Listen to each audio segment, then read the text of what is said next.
Sige, tara. Sige. Tuloy piso tayo. Sige. Tuloy piso. Ano tuloy piso? Dalawa lang tayo. Julian! Tuloy! Hala, andyan si Buraday. May dalang teddy bear. Tignan mo siya, oh. Hala, totoo nga. Una natin. Tara, sige. Hala! Kata-kata naman ito. Kulay dilaw. Ang ganda talaga ng teddy bear na dilaw. Siyempre naman. Hindi niyo ba alam kung kanina to? Dala-dala to ni Bruce Lee na sa ano niya. Yung nag-shooting siya. Ano to, ala? Aso. Oo, lumalabas pa yung dilaw. Tignan mo. Siyempre. Tignan mo yung ano.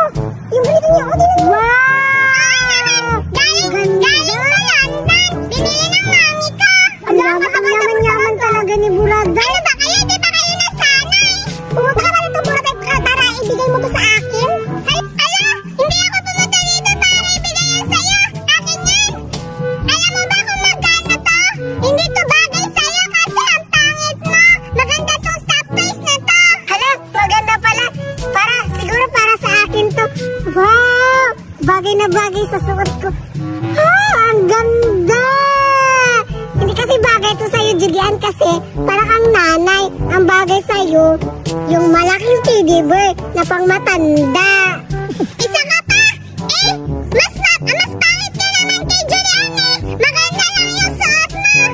Tapos, hindi din bagay sa'yo kasi ang mahal-mahal nito. Bagay to sa pula. Gisip mo talaga, Duray. Pilingira ka kasi na maganda. Pangit naman, hindi ba bagay sa'yo yung teddy bear? Uy, Buraday! Thank you kasi nandito ka. Welcome, Julian! May tanong ako sa inyo. Gusto niyo ba yung laruan? Oo, Buraday. Kasi wala na kaming laruan ni Julian eh. Naghihirap na kami. Maganda lang yung suot namin pero mahirap na kasi kami ngayon. Ikaw na naghihirap, Duray. Tsaka pala, Buraday, gusto namin ng laruan. Ano bang laruan na ipapakita mo sa amin? Magbibigay ka ba? Bibigyan ko kayo. Kaso, yung ibibigay ko sa inyo, yung nababagay lang sa mukha niya. Eto Wow! Ang ganda!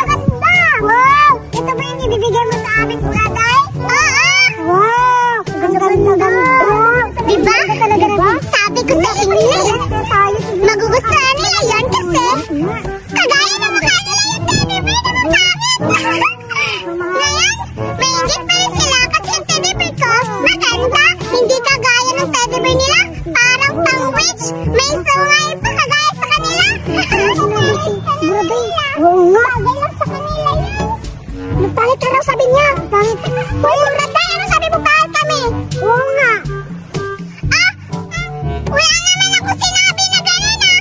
Ano na yung sabi niyo pangit? Ang ganda nga niyan eh. Galing yung ibang bansa. Hindi ba? Ano pa kayo? May sinasabi. Magpasalamat na lang kayo sa akin. May sinasabi ka, Buraday eh. Narinig namin na sabi mo pa nga na pangit si Duray. Di ba Duray narinig natin na pangit ka daw sabi niya? Hindi ah. Ang narinig ko, ikaw yun eh. Sabi niya, ang pangit-pangit ni Julian kasi ang suot niya parang pang matanda. Ano ba? Huwag na kayo mag-away. Para naman kayo mga pangit eh. Pangit. Buraday, gano'n ka na nakapanglayan sa amin? Isasauli ko na lang ito kung ganyan kayo ugali mo. Mangulalay ka sa amin. Aray! Oo nga, Buraday. Ang sakit-sakit mo naman ng lait. Sa'yo na lang to. Babalik na lang namin yung teddy bear na binigay mo sa amin. Sama-sama ng ugali mo.